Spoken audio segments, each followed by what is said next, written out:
Yes, Mr. Majority President. Leader. The status is we were in debate about the status of the witness, Bryce Hernandez. Hernandez, Mr. President. So I think in consensus, would you like to make the motion, Mr. President, on where to? Yes, Mr. President. Therefore, yes. Can we recognize Senator? Senator Jinggoy Can I just make a Estrada is motion, recognized. Mr. President, Majority Leader? I move that we commit Bryce Erickson Hernandez to the Pasay City Jail, Mr. President. I second the motion of the good Any objection? gentleman. Chair hears none. And the chairman of the Blue Ribbon concurs. Hearing no objection, the Bryce Hernandez is hereby Mr. President, if I may, but just to put on record that it's with the understanding that the Senate retains its jurisdiction over that person, Mr. President. Just Of to put course. that on record, Mr. President. Of Thank course, it has never been the opposite. He was always under our legal custody. So the motion is to transfer that particular person to the Pasay City Jail. Any objection? Chair hears none. Motion is approved. The Sergeant at Arms is hereby directed to transfer Bryce Hernandez to the Pasay City Jail as soon as possible. Just a manifestation, if I may, Mr. Senator President. Estrada, Mr. President, I Estrada think is we have recognized. to ask the OSA to be strict in implementing the rules with regard to the visitation hours of a prisoner, Mr. President. No visitors allowed. Only immediate members of the family, lawyers, priests, etc., etc. Thank you, Mr. President. Yes, the Sergeant at Arms is hereby directed and make a list of those who will visit him. Yes, we'd like to Thank you. recognize Senator Marcoleta, Mr. President. Senator Marcoleta is recognized. Mr. President, meron po pong isang isyong naiwan dahil noong September 8 po, while I was still the chairman of the Blue Ribbon, napagkaisahan po ng komite dahil sa noong September 1, kung maalala po natin, as chairman, I floated the idea na para makatulong po kung merong gustong lumabas na do sa 15 na kasama sa pagdinig, makakatulong po sila ma-identify po lahat ng mga kasabwat sa anomalyang paglalatag ng mga proyektong pang flood control. Pinload po natin yung idea na kung gusto ninyo, ay kinakausap na po namin ng DOJ, you may be provided by provisional immunity.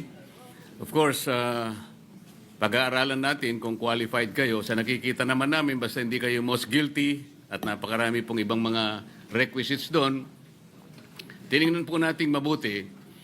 After 1 week, Mr. President, dalawa pong mag-asawa, yung Diskaya, ang naggawa po ng sworn statement. Pero bago po nila gawin yon, ay siniguro ko po na talagang sila ay voluntary na gagawa ng sworn statement. Kaya yung pong kanilang emissary, sinabi ko, kailangan sumulat muna sila na talagang gusto nilang magsalita at walang halong pagsisinungaling ito. Yun ang option na gusto nila at narinig nila yung aming pinopload na option na sila'y lumabas bilang isang witness, a state witness. Yun nga po ang nangyari, Mr. President, hanggang sa sila nga ay tumestigo sa komite, dala-dala at binasa nila yung kanilang sworn statement.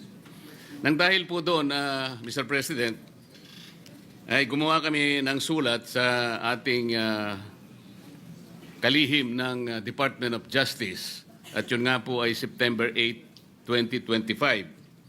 Gusto ko po malaman, Mr. President, ano po yung status noon sapagkat kayo na po ang pumalit na Senate President by that time. Yes, the proposal and your intention is indeed, yes, it's laudable. We may be able to get state witnesses there, no?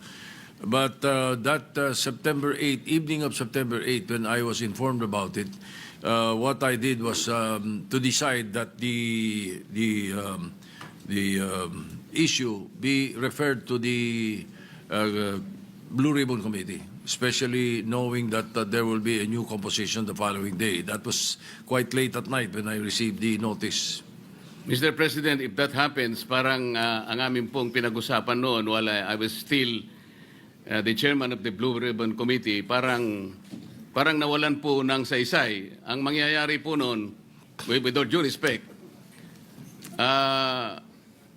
baka po ma-compromise o mawala po yung integrity ng proceedings natin. The integrity of the inquiry is very, very important here. Sila po ay pinangakuan namin sapagkat nagpapasaklolo sila, alam nila na may panganib ang buhay, hindi lamang sa kanilang mag-asawa kung hindi yung pamilya nila. Kaya nakita po namin ang urgency.